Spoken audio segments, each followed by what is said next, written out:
po. Hello, blessed, joyful, and victorious evening po sa bawat sa atin. And welcome back po sa ating Global Harvest Goshen Ministry Real Life Issues Podcast. So, bago tayo po magsimula sa ating podcast na po, let us offer praise and worship and thanksgiving po sa ating Panginoon, at samahan po ninyo po ako sa ating pagpupuri, pagsamba at pagwalhati sa ating dakilang Diyos. Amen.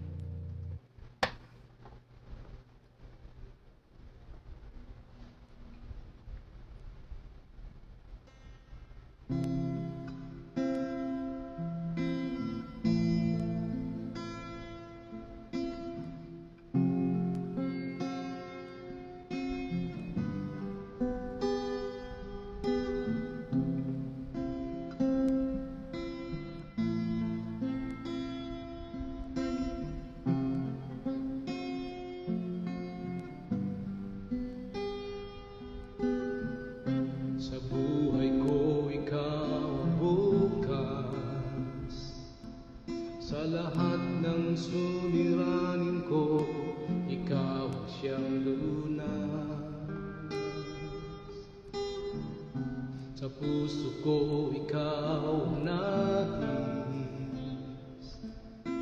Pag-ibig mo, Diyos, o kahit tamis. Pinsan pa. Sa buhay ko ikaw ang bukas. Sa lahat ng suliranin ko, ikaw siyang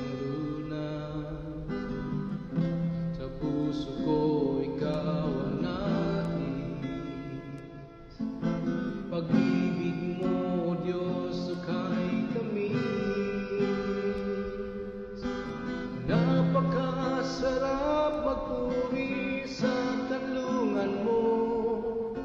Lahat ng nais ng puso'y matatagpuan sa'yo. Napakasarap magpuri sa kanlungan mo. Wala nang aalalahanin pa. Nakapaligid man ang problema. Basta ikaw, basta ikaw, basta ikaw, O Diyos, ay kasama.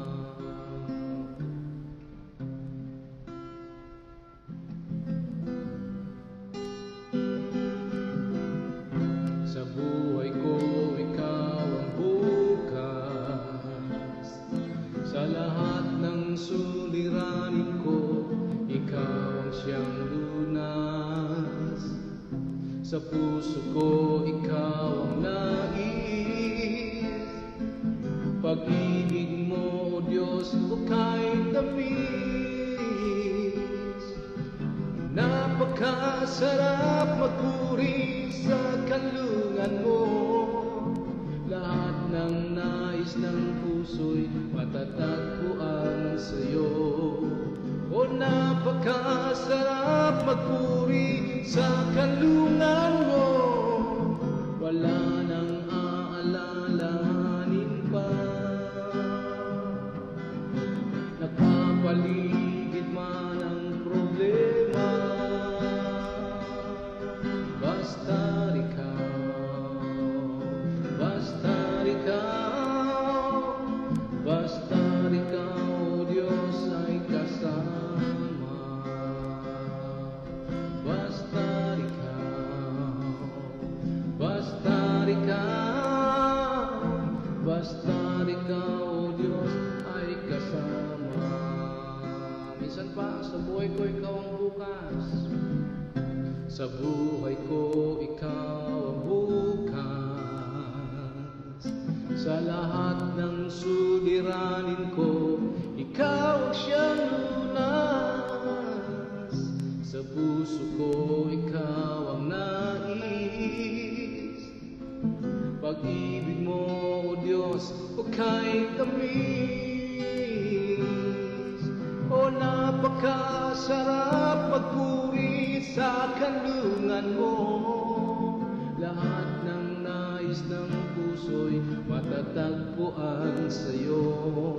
O napakasarap magpuri sa kanlungan mo.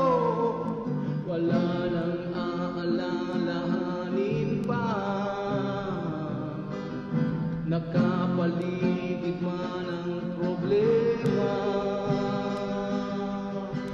Napakasarap magpuri sa kanlungan mo. Lahat ng nais ng puso'y matatagpuan sa'yo. Napakasarap magpuri sa kanlungan mo. Wala nang aalalahanin pa. Nakapaligid man ang problema. Basta ikaw, basta ikaw, basta ikaw, o Diyos, ay kasama. Basta ikaw, basta ikaw, basta ikaw, o Diyos, ay kasama. Napakasarap magpuri sa kanlungan mo. Lahat ng nais ng puso'y matatagpuan sa'yo. O napakasarap magpuri sa kanlungan mo. Wala nang aalalahanin pa.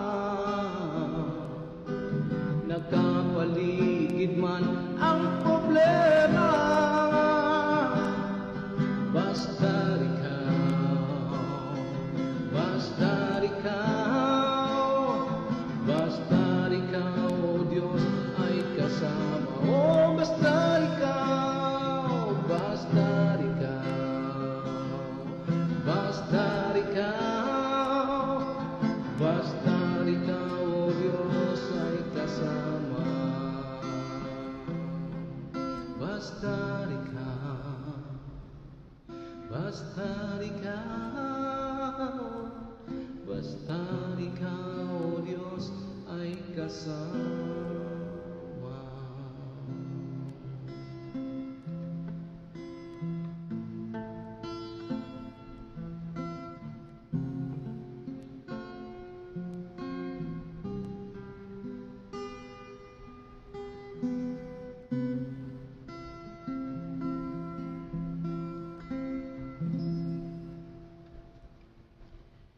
Amen, amen, amen, amen. Hallelujah. Yan, purihin po ang Diyos. Awitin po na yan. Ano po? Salamat sa Panginoon.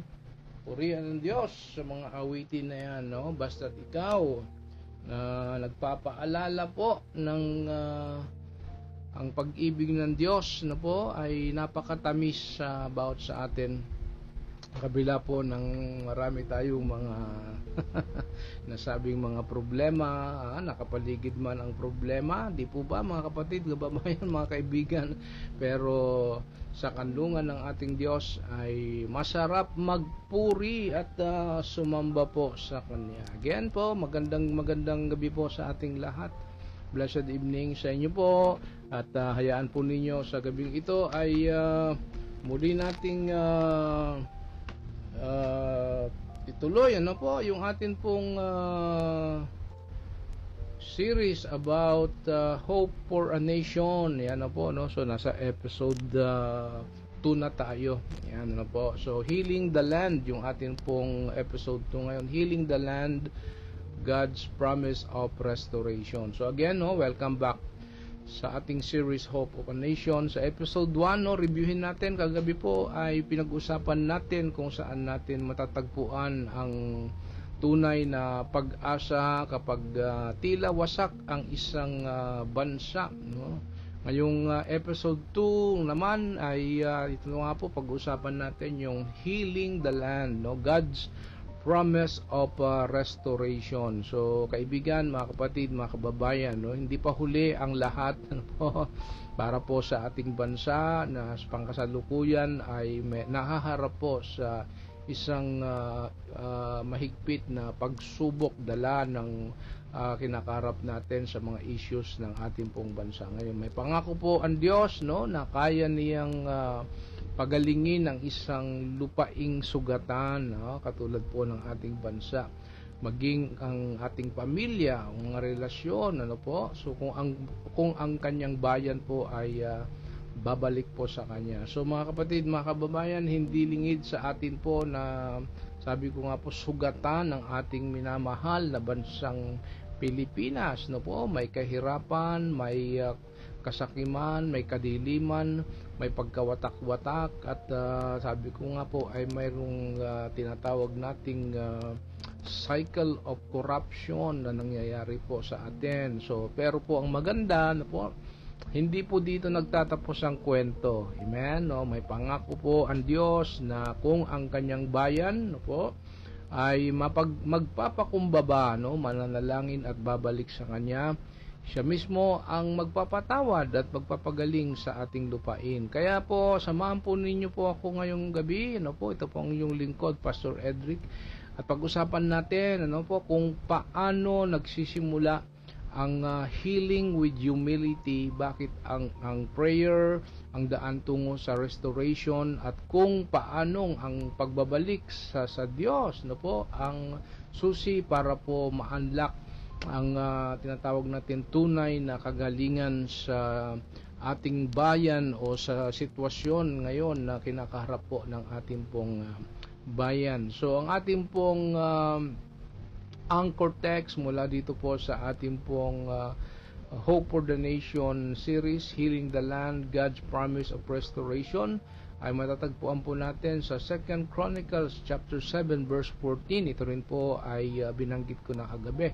Pero ulitin ulit natin itong ating anchor text for tonight. Sabi po diyan sa 2 Chronicles chapter 7 verse 14, if my people who are called by my name, no, will humble themselves and pray and seek my face and turn from their wicked ways, then I will hear from heaven and I will forgive their sin and will heal their land. Alright, so yan po yung ating pong pag-uusapan ngayong gabi, no? 2 Chronicles 7:14 about our episode 2, Healing the Land, no? God's Promise of Restoration. Number 1, no po, mula dyan po sa ating talata ay makikita po natin yung tinatawag nating healing begins with humility. Yan po yung pinakaunang pundasyon, ano po, na kung paano ay magkaroon ng kagalingan ng ating bansang Pilipinas. Okay? Healing begins with humility. Maraming problema po ang ating bansa, sabi ko nga po, corruption, kahirapan, pagkawatak-watak, at etc. etc. Pero sabi po ng Diyos, healing starts with when His people humble themselves, no? Hindi po sa pride, hindi po sa sisisihan, no? Kundi sa pagyuko sa harap ng Diyos.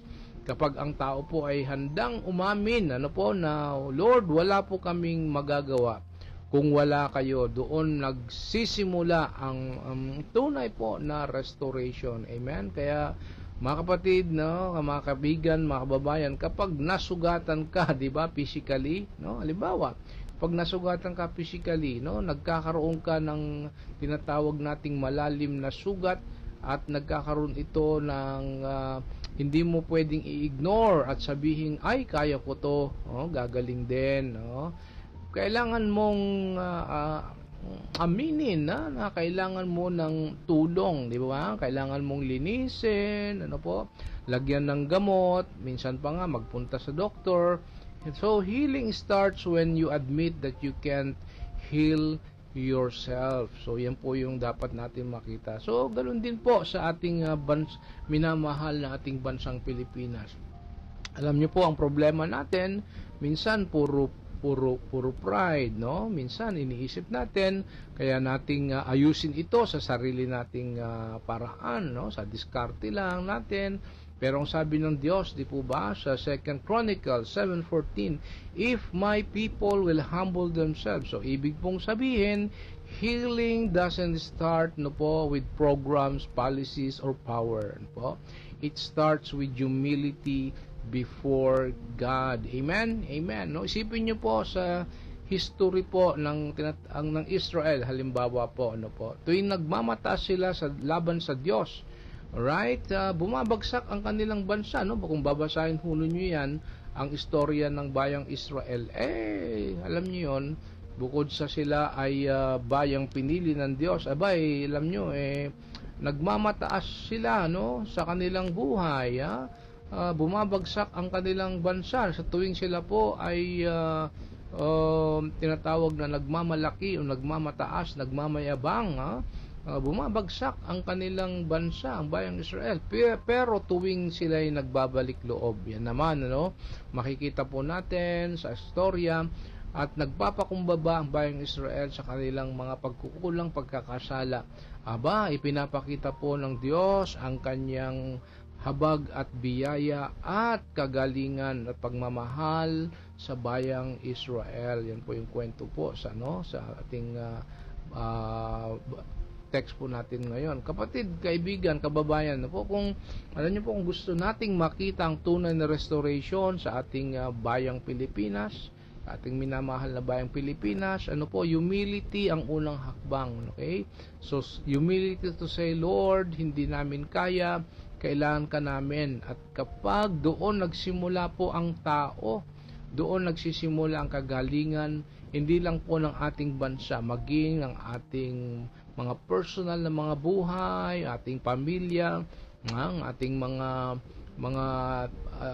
sitwasyon sa ating mga buhay. So, challenge ko po sa bawat sa atin ngayong linggo, bago ka magplano, bago ka magdesisyon, lumuhod ka muna at sabihin sa Diyos, Lord, lead me, hindi ko kaya kung wala ka. So, yan din po yung ating panalangin sa ating bansang Pilipinas. So, number 2, prayer is the path to restoration. So, hindi lang po yung humility, hindi yung pananalangin, the power of prayer. Prayer is the path to restoration. Ibig sabihin po, hindi po aksidente, binanggit po ng Diyos ang panalangin, kapag ang isang bayan po ay nananalangin. Alam niyo po ba yun, mga kapatid, mga kababayan, nagbabago po ang kalagayan. Ang panalangin po ay hindi lang mga salita na binibigkas, ito'y connection po sa Diyos. Kung ang mga Kristiyano po ay mananalangin, hindi lang para sa sarili, kundi para po sa ating minamahal na bansang Pilipinas. Wow, God promises to hear from heaven. Sabi po sa ating text, may kapangyarihan ang panalangin para baguhin po ang direksyon at future po ng ating bansang Pilipinas, maging ang ating mga personal na mga buhay. So, mga kapatid, mga kaibigan, mga kababayan, sabi ulit sa 2 Chronicles 7:14, and pray and seek my face, then I will hear from heaven. So, ang ibig pong sabihin, prayer ang daan para dumaloy ulit ang kagalingan at restoration. I'm very sure, lahat tayo nangangailangan po ng kagalingan at restoration. Amen. So, ito pong antidote, itong 2 Chronicles 7:14, ang antidote natin, gamot para po sa kagalingan at restoration po ng ating bansa, ng bawat isa po sa atin, maging sa ating mga personal na mga hamon ng ating bubuhay. Okay? So, prayer, prayer ang daan para dumaloy ulit ang kagalingan at restoration. So, kasi yun po yung promise ng Panginoon, di ba? 2 Chronicles 7:14, and pray and seek my face, then I will hear from heaven. Wow, thank you God, thank you Lord. We pray and seek your face, and we declare, we claim that you will hear our prayer, O God, at magkakaroon ng kagalingan at restorasyon ang aming bansa. So isipin nyo na lang ito, kapag may bahay po na nasunog o nasira po sa bagyo halimbawa, no? Hindi pwedeng i-ignore lang ng mga nakatira, tama po? Kailangan nilang tumawag ng tulong sa bumbero, sa engineers, sa kapitbahay. Kung tatahimik lang po sila, ay mananatiling guho at sira at ang bahay. Pero kapag tumawag po sila ng tulong, okay, may dumarating para tumulong, mag-restore at magbigay ng help sa kanila, no? Ganun din po sa ating prayer, no? Sa ating prayer life, kung mananatili po tayong tahimik at umaasa lang po sa sariling lakas, hindi po natin makukuha ang divine intervention ng Diyos. Amen, no? Meron pong tinatawag divine intervention ng Diyos. So yan po ang kailangan natin, ang pagkilos at himalang pagkilos, no, ng Diyos sa atin, divine intervention ng Diyos. Pero kapag mananalangin tayo para tayong tumatawag sa pinakamakapangyarihang rescuer at restorer. So prayer po is the hotline to heaven. So tayo mga kapatid, mga kababayan, sa gitna po ng mainit na issue at sitwasyon ng ating pong bansa, let us ask, no, the divine intervention po ng Diyos. Okay? So yung mga kabi-kabilaan po na investigation po ngayon, okay po yan, no? Marami po tayong nakikita, marami pong naglilitawang mga dapat ay makita.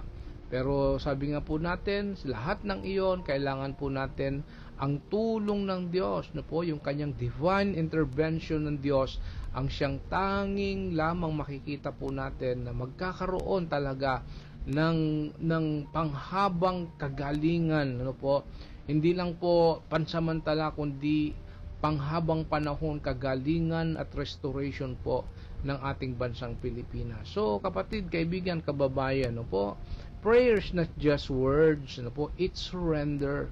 Ito yung moment po na sinasabi natin, Lord, we can't fix this, no? We can't fix this, but we believe you can, no?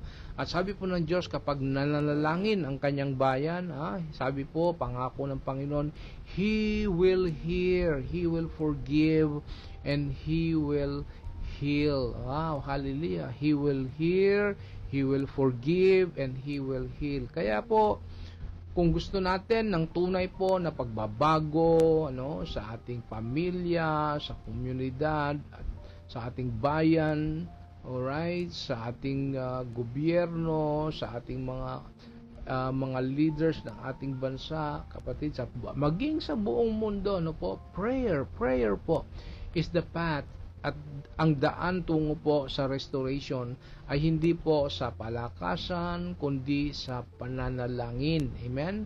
So challenge ko po sa bawat sa atin, mga kapatid, kaibigan, mga kababayan, no po? Challenge ko po sa bawat sa atin ngayong linggo, no? Maglaan ka ng kahit 5 minuto. Amen? Araw-araw para idulog sa trono ng Diyos, no, ang ating bansa, ang kasalukuyang nangyayaring mga investigasyon ngayon, na ang divine intervention po ng Diyos, no, hindi po ang karunungan, kaalaman ng tao ang siyang mangibabaw, kundi ang kapangyarihan ng Diyos, no, His divine intervention. So ipanalangin po natin ang ating pong leaders, ang ating mga pamilya, at ang ating pong iglesia, no. Tandaan po natin, no, kapag nagpray po tayo, God listens, no, kapatid. God listens, and when God listens, no po, restoration begins. Amen. Hallelujah.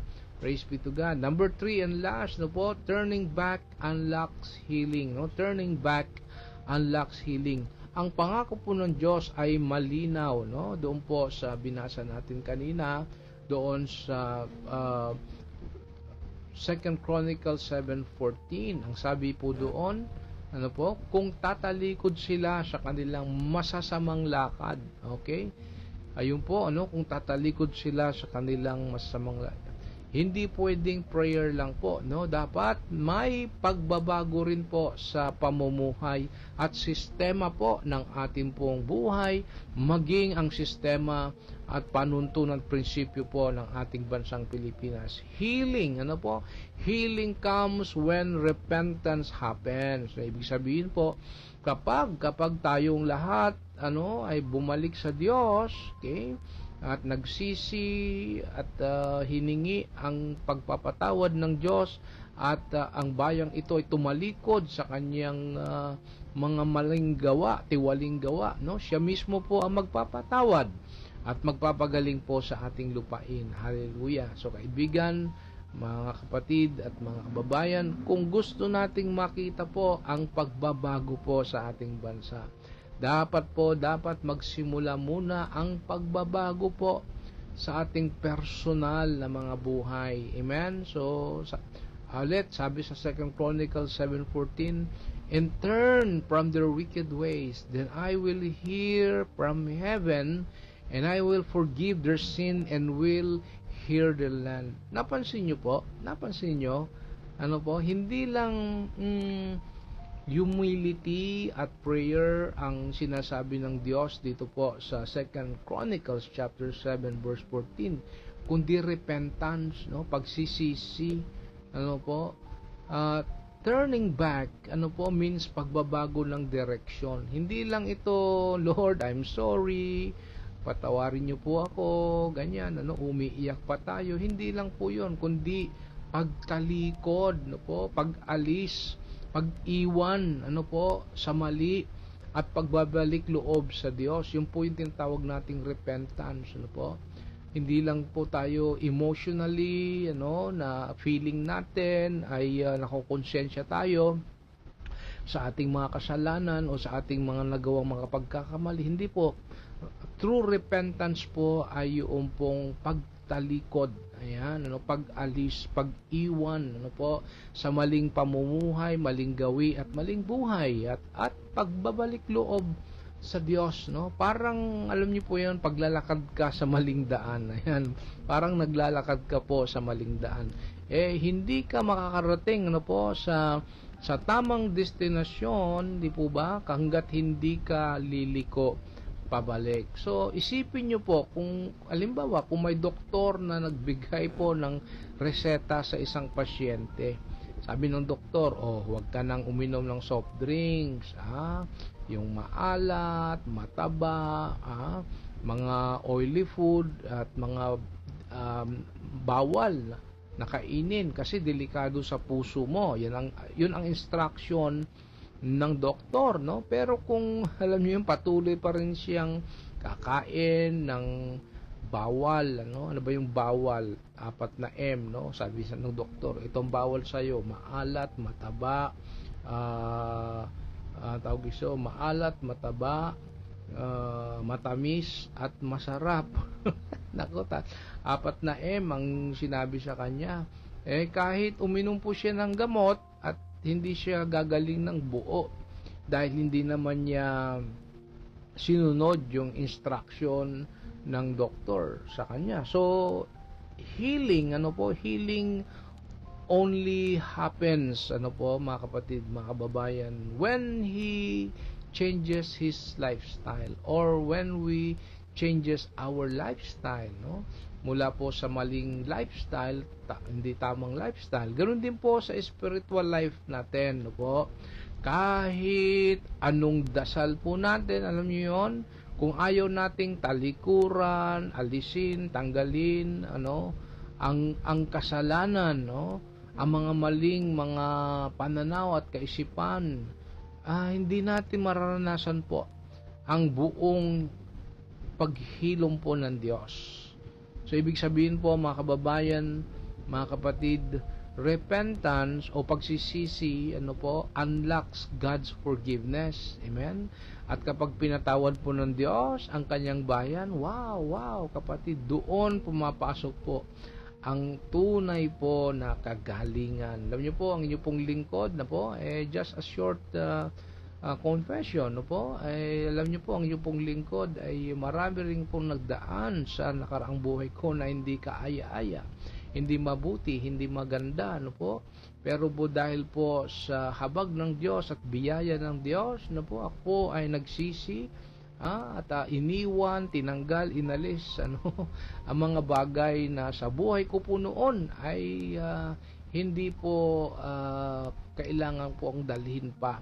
So ibig sabihin po, salamat po sa Diyos sa tulong po ng banal na Espiritu na yung pagsisisi ko po ay nagkaroon ng tunay po na nakagalingan, no, sa buhay ko po ngayon. Kaya po ang inyong lingkod ay talagang nagsisikap, no po, na ang salita ng Panginoon ay dalhin ano po sa buhay ng bawat sa atin, sapagkat mismo po ang inyong lingkod ay nakaranas po ng kagalingan, no, ng puso, ng espiritu. At pag nagpagaling ang Panginoon, holistic po, no, physical, spiritual, financial, emotional, and relational. So mga kapatid, let us pray na ang bayang Pilipinas na po magkaroon ng total repentance, okay, so that unlocks God's forgiveness, no. At kapag, sabi ko nga po, pinatawad ng Diyos ang ating bayang Pilipinas, lalo na po sa mga tiwaling, mga practices ng ating bansa, lalo na po ang ating mga leaders, no, lahat ng mga tao na kailangang humingi ng kapatawaran. Let us pray that the whole Philippines, no, tayong kababayan, let us bow down before the Lord and magkaroon po ng repentant heart, so that repentance unlocks God forgiveness for the whole not only for individual, maging po sa buong bansa. So magkaroon po ng national restoration, national reformation, or national repentance. Alright, so salamat po sapagkat alam natin po sa pamagitan lamang po ng ating pagdulog, pagyuko, pagpapakumbaba at paghingi ng kapatawaran sa Diyos, no, repentance, sabi ko nga po, unlocks God's forgiveness. That is our prayer, that's our declaration, no, at kapag pinatawad ng Diyos ang bayang Pilipinas, kapatid, doon pumapasok po ang tunay na kagalingan at restoration po ng ating pong minamahal na bansang Pilipinas. So tanong ko po, sa bawat sa atin, meron ka bang area, no po, sa buhay na alam mong kailangang bitawan, no po, para makabalik ka sa Diyos? Baka ito na po ang humahadlang para maranasan mo ang kanyang full restoration. Kaya kapatid, kaibigan, kababayan, kung nais nating makita po ang kagalingan ng ating pong pamilya, ng ating personal na buhay, ng ating bansa, ng ating paligid, ng mundo, magsimula mo tayo sa ating sariling buhay. Turning back to God, ano po, unlocks healing. Amen? Not just for us, but for our beloved nation, Philippines. Kaya ngayong linggo, ano po, mga kapatid, mga kaibigan, mga kababayan, mag-pray ka at humingi ng tawad. At higit po sa lahat, magsimula kang talikuran ang mali at mamuhay ng ayon po sa kalooban ng ating Diyos. Hallelujah. Sige po, tayo po ay samahan po ninyo po ako sa ating panalangin. Panginoong Diyos, salamat po sa iyong pangako ng kagalingan at restoration. Patawarin mo kami sa aming mga kasalanan bilang tao at bilang bansa. Turuan mo kami na magpakumbaba, manalangin at bumalik po sa iyo. At hayaan mo, Lord, na ikaw mismo ang magpagaling sa aming bayang Pilipinas. Lord, thank you for your word and for the promise that you are willing to forgive and heal. We admit, O God, Lord Jesus and Holy Spirit, that we have often been proud and have relied on our own strength. But now we humble ourselves before you. Turuan mo kaming maging tapat po sa panalangin, hindi lamang po sa sarili namin, kundi para po sa aming pamilya, komunidad at bayan. Tulungan mo kaming talikuran po ang kasalanan at bumalik sa iyo ng buong puso. Lord, Abba Father, Holy Spirit, heal our wounded lives and our beloved land. Restore hope and unity to our beloved nation, Philippines. And let the world see that you are the one who is faithful and powerful. This is our prayer. This is our petition. In Jesus' name we pray. Amen, amen, amen. So brothers and sisters, let us go forth with God's blessing. May His forgiveness bring healing to your lives, to your family, and may His presence give you hope and strength to be light to your families and to our nation. May God bless you, and may through your humility, prayer, and conversion, you see God's promise of healing in our land. I bless you now, brothers and sisters in Christ, in the name of the Father, and of the Son, and of the Holy Spirit. Amen, amen, amen. Hallelujah. So mga kapatid, mga kaibigan, mga kababayan, ang ating bansa po ay hindi pa hopeless. Amen. May Diyos na nangako po ng restoration. Healing begins with humility.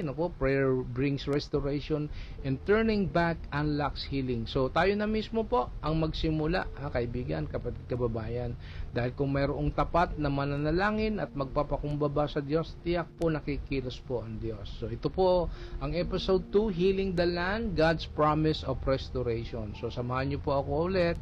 Sunod na episode po natin, bukas po, episode 3, Righteousness Exalts a Nation Focus. Yan po yung ating pag-uusapan, the role of righteous and justice in national stability. Kung saan, pag-uusapan natin kung paano naman tumataas ang pag-asa kapag ang mga anak ng Diyos ay namumuhay ayon sa kanilang pananampalataya. Muli po, ito po yung lingkod, Pastor Edric. Shalom and God bless.